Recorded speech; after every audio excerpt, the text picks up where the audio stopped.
361장 기도하는 이 시간.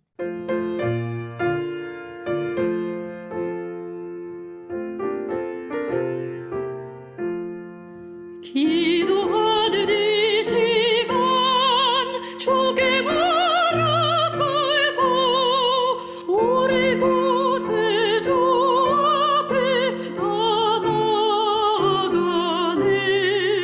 믿음으로 나가면 주가 보살피사 크신 은혜를 주네. 거기 기쁨 있네. 기도 시간이 복을 주시니 고난 내 마음속에 기쁨 충만하네. 기도하는 이 시간 주가 곁에 오서 인자하신 얼굴로 귀 기울이네. 우리 마음 비우고 주를 의지하면 크신 은혜를 주네. 거기 기쁨 있네. 기도 시간이 복을 주시니 고난 내 마음속에 기쁨 충만하네.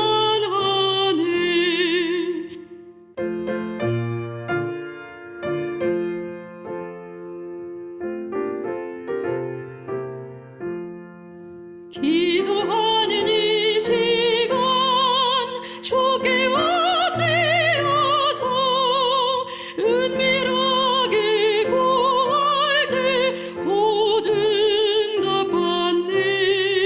잘못된 것 알으면 최근에 여기서 크신 은혜를 주네.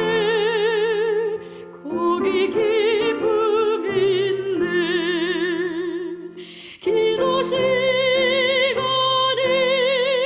복을 주시니 고난 내 마음속에 기쁨 충만하네. 기도하는 이 시간 주를 의지하고 크신 은혜 구하면 복 받으리라. 의지하는 마음에 근심 사라지고 크신 은혜를 주네. 거기 기쁨 있네. 기도 시간이 복을 주시니 고난 내 마음속에 기쁨 충만하네.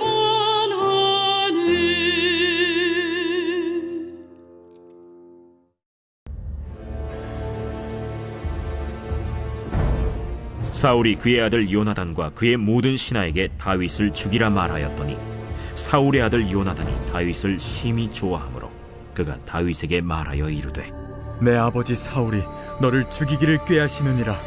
그러므로 이제 청하노니 아침에 조심하여 은밀한 곳에 숨어 있으라.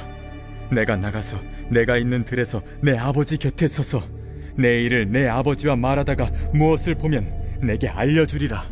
요나단이 그의 아버지 사울에게 다윗을 칭찬하여 이르되 원하건대 왕은 신하 다윗에게 범죄하지 마옵소서. 그는 왕께 득죄하지 아니하였고 그가 왕께 행한 일은 심히 선함이니이다. 그가 자기 생명을 아끼지 아니하고 블레셋 사람을 죽였고 여호와께서는 온 이스라엘을 위하여 큰 구원을 이루셨으므로 왕이 이를 보고 기뻐하셨거늘 어찌 까닭없이 다윗을 죽여 무지한 피를 흘려 범죄하려 하시나이까? 사울이 요나단의 말을 듣고 맹세하되 여호와께서 살아계심을 두고 맹세하거니와 그가 죽임을 당하지 아니하리라. 요나단이 다윗을 불러 그 모든 일을 그에게 알리고 요나단이 그를 사울에게로 인도하니 그가 사울 앞에 전과 같이 있었더라. 전쟁이 다시 있으므로 다윗이 나가서 블레셋 사람들과 싸워 그들을 크게 쳐 죽이매 그들이 그 앞에서 도망하니라. 사울이 손에 단창을 가지고 그의 집에 앉았을 때 여호와께서 부르시는 악령이 사울에게 접하였으므로 다윗이 손으로 수금을 탈 때 사울이 단창으로 다윗을 벽에 박으려 하였으나 사울의 앞을 피하고 사울의 창은 벽에 박힌지라. 다윗이 그 밤에 도피하매 사울이 전령들을 다윗의 집에 보내어 그를 지키다가 아침에 그를 죽이게 하려 한지라. 다윗의 아내 미갈이 다윗에게 말하여 이르되 당신이 이 밤에 당신의 생명을 구하지 아니하면 내일에는 죽임을 당하리라. 미갈이 다윗을 창에서 달아내리매 그가 피하여 도망하니라. 미갈이 우상을 가져다가 침상에 누이고 염소털로 엮은 것을 그 머리에 씌우고 의복으로 그것을 덮었더니 사울이 전령들을 보내어 다윗을 잡으려 하매 미갈이 이르되 그가 병들었느니라. 사울이 또 전령들을 보내어 다윗을 보라 하며 이르되 그를 침상째 내게 들고 오라. 내가 그를 죽이리라. 전령들이 들어가 본즉 침상에는 우상이 있고 염소털로 엮은 것이 그 머리에 있었더라. 사울이 미갈에게 이르되 너는 어찌하여 이처럼 나를 속여 내 대적을 놓아 피하게 하였느냐?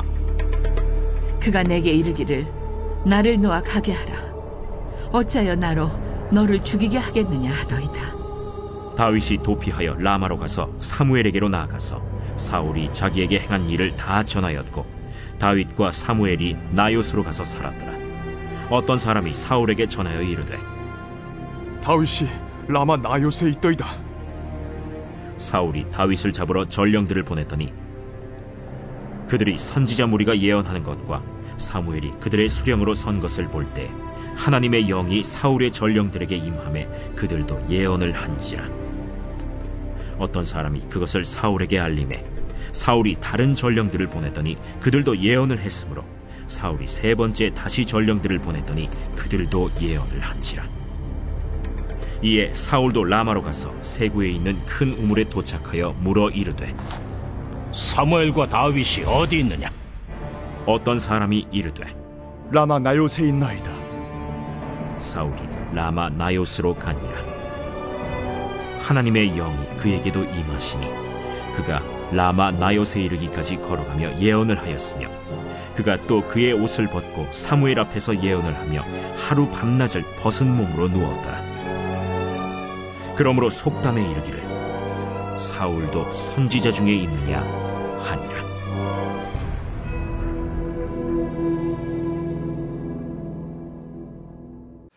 오늘 함께 나눌 말씀은 사무엘상 19장의 말씀입니다. 다윗의 명성이 높아질수록 다윗을 향한 이 사울의 질투도 더욱더 깊어져 가고 있었습니다. 전장에서는 악령에 붙들려서 다윗에게 창을 던지는 이 사울의 모습이 나타났었고요. 또 오늘 본문에서는 이 다윗을 살해하려는 사울의 그 시도가 계속 이어지고 있습니다. 하지만 그런 가운데에서도 하나님이 얼마나 놀라운 방법으로 다윗을 지키시고 보호하시는가를 우리는 오늘 본문의 말씀을 통해서 살펴볼 수가 있습니다. 이미 다윗에게 2번이나 창을 던졌지만 모두 실패로 돌아가자 1절을 보면 사울은 이제 공공연하게 다윗을 죽이라는 명령을 내립니다. 주목해 볼 것은 전장에서는 다윗을 향한 이 사울의 의도가 그가 스스로 이르기를 혹은 그가 생각하기를 이라는 표현들로 기록이 되었다는 것입니다. 즉 다윗을 제거하고자 했던 사울의 의도가 처음에는 지극히 은밀한 계획이었다는 것을 보여주는 것이죠. 하지만 모든 계획들이 실패로 돌아가자 다윗을 죽이고자 했던 사울의 의도는 조금 더 과감해졌습니다. 그러나 2절을 보면요, 평소에 다윗을 좋아했던 친구 요나단이 다윗에게 사울의 그 계획을 알려줍니다.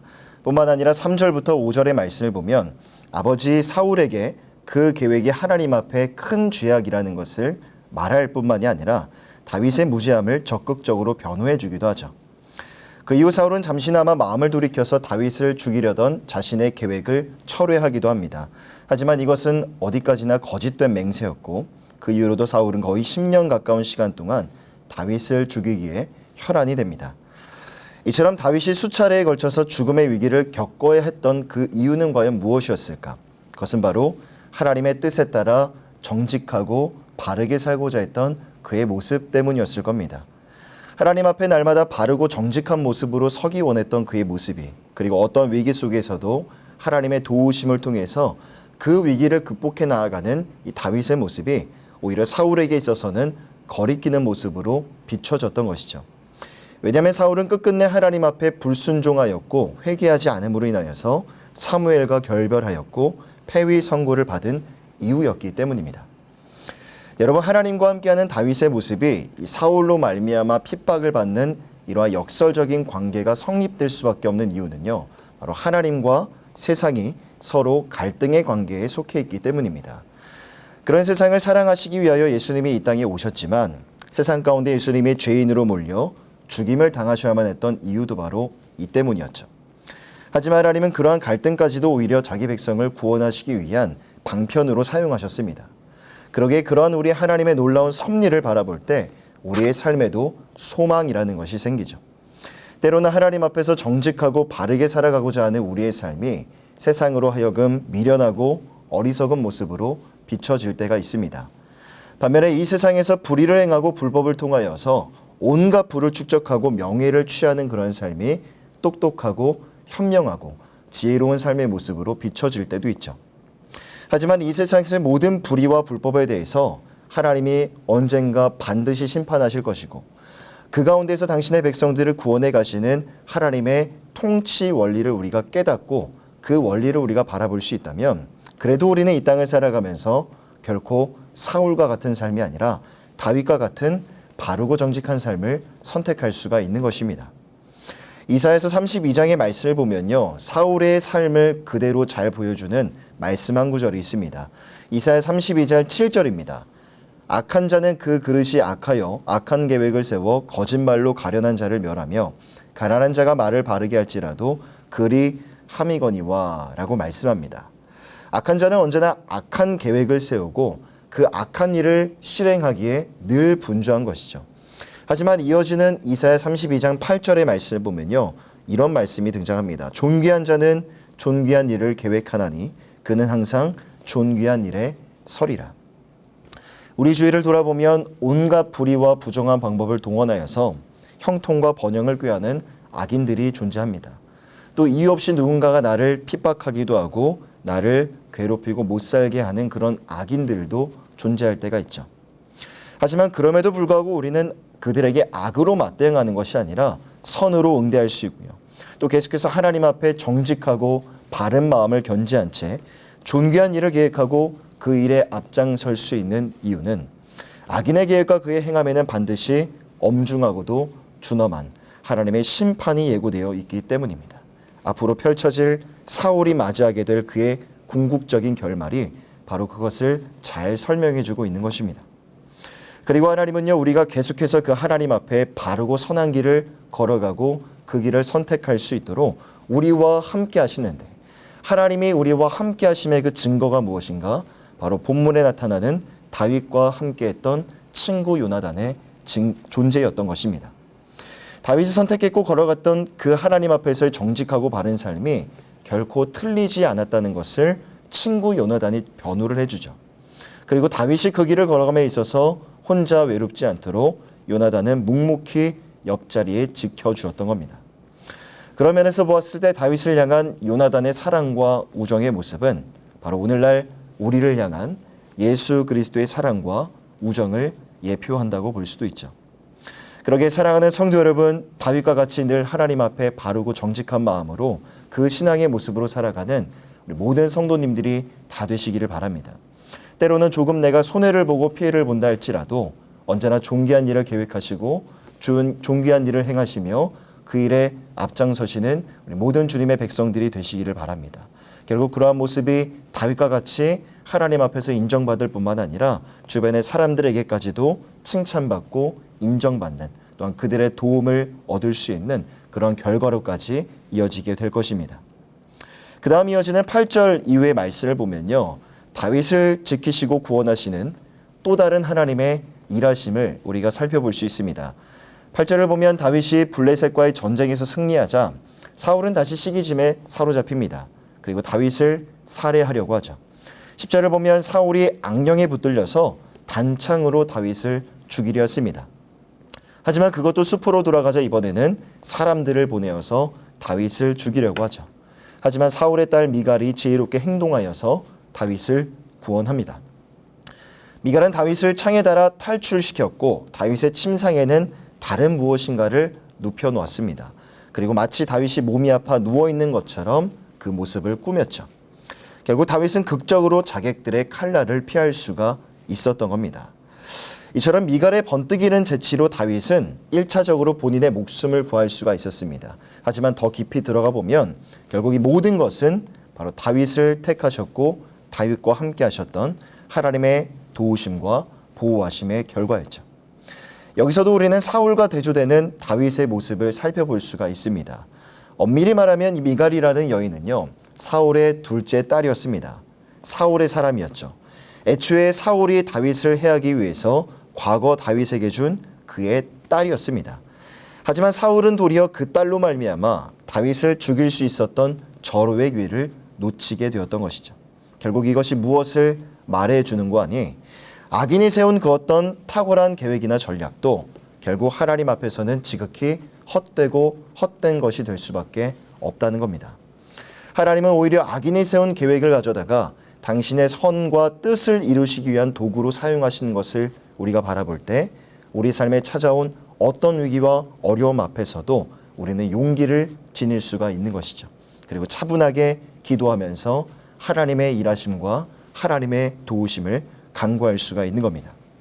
한편 다윗이 당시의 상황을 두고 기록한 시편의 말씀이 있는데 그 시편이 바로 시편 59편의 말씀입니다. 자, 여기서 주목해 볼 것은 다윗이 마주한 환난 앞에서 하나님 앞에 그가 간절히 기도했다는 것이고 그리고 환난 중에서도 하나님을 향한 찬양과 노래가 끊이지 않았다는 것, 멈추지 않았다는 겁니다. 자, 시편 59편의 16절과 17절 말씀입니다. 제가 읽어드리겠습니다. 나는 주의 힘을 노래하며 아침에 주의 인자하심을 높이 부르오리니 주는 나의 요새이시며 나의 환난 날의 피난처 시민이이다.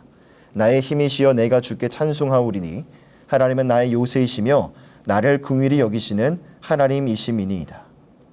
자, 무수히 많은 죽음의 위기 가운데에서 하나님은요 다윗을 택하셨기 때문에 다윗과 함께 하셨기 때문에 다윗을 향한 전적인 하나님의 은혜로 하나님은 다윗을 구원하셨습니다. 하지만 그 하나님의 일하심 가운데 우리가 결코 잊어서는 안 될 사실이 하나 있죠. 바로 다윗이 하나님 앞에 늘 기도하는 사람이었다는 것. 늘 하나님의 도우심을 간구했으며 하나님의 높고 위대하심을 늘 노래하고 찬송하는 사람이었다는 겁니다. 여러분, 우리도 인생을 살아가다 보면 당시 다윗이 마주했었고 그가 감당해야만 했던 삶의 위기들이 동일하게 우리 삶에 찾아오기 마련입니다. 그러한 순간에 우리는 어떻게 그 위기를 헤쳐나아갈 수 있을까? 다윗의 삶에 나타난 하나님의 구원하심이 하나님을 향한 그의 간절한 기도의 응답이기도 했다는 것을 우리가 잊지 않을 수 있다면 결국 우리 삶의 위기와 어려움 앞에서도 우리가 나아가야 될 곳, 우리가 나아가야 될 자리가 어디인지 너무나 분명해 보이고 자명해지는 것이죠. 그것은 바로 하나님 앞에 기도하고 우리의 마음을 내려놓고 하나님의 이름을 부르짖으며 간구하는 기도의 자리인 것입니다. 그러기에 이 새벽에 함께 기도하며 나아갈 때 가장 먼저는 우리 삶에 있어서 모든 것이 가능하시고 놀라운 힘과 능력을 지니신 주를 향한 기대와 소망을 담아 주님의 이름을 찬양하고 송축하시는 은혜가 있으시길 바랍니다. 그리고 그 찬양의 고백이 여러분들의 기도 소리 가운데 담겨 하나님 앞에 상달되어질 때 하나님이 우리의 삶의 피난처가 되어주시고 견고한 요새가 되심을 기도의 응답을 통해서 반드시 경험하게 될 줄 믿습니다. 자, 이어지는 18절부터 마지막 24절까지의 말씀을 또 한번 보면요. 이번에는 더욱더 직접적으로 역사하시는 하나님의 구원하심과 하나님의 도우심을 우리가 살펴볼 수 있습니다. 자, 앞부분에서는 요나단과 미갈이라는 사람을 통해서 하나님이 일하셨지만 20절을 보면 하나님의 영이 사울의 전령들에게 임하매 그들도 예언을 한지라라고 말씀합니다. 자, 다윗이 사무엘이 있는 라마로 도망을 가자 이 사실을 알게 된 사울은 또다시 자객을 보내어 다윗을 살해하려 시도했습니다. 사울은 세 차례나 자객들을 보냈고 23절의 말씀을 보면 본인이 직접 나서서 다윗을 죽이려고까지 했죠. 하지만 결과는 동일했습니다. 하나님의 강권적인 역사로 계획은 모두 실패로 돌아가게 되었는데 하나님의 역사하신 방법은 바로 하나님의 영이 이들 안에 임하셔서 라마에 있는 선지자 무리들과 똑같이 예언하는 것이었습니다. 물론 여기서 이들이 예언한 것이 무엇인지 성경은 정확하게 말씀하고 있지 않습니다. 하지만 분명한 것은 하나님이 다윗을 돕기 위하여 매우 초자연적인 방법으로 역사하셨다는 것이죠.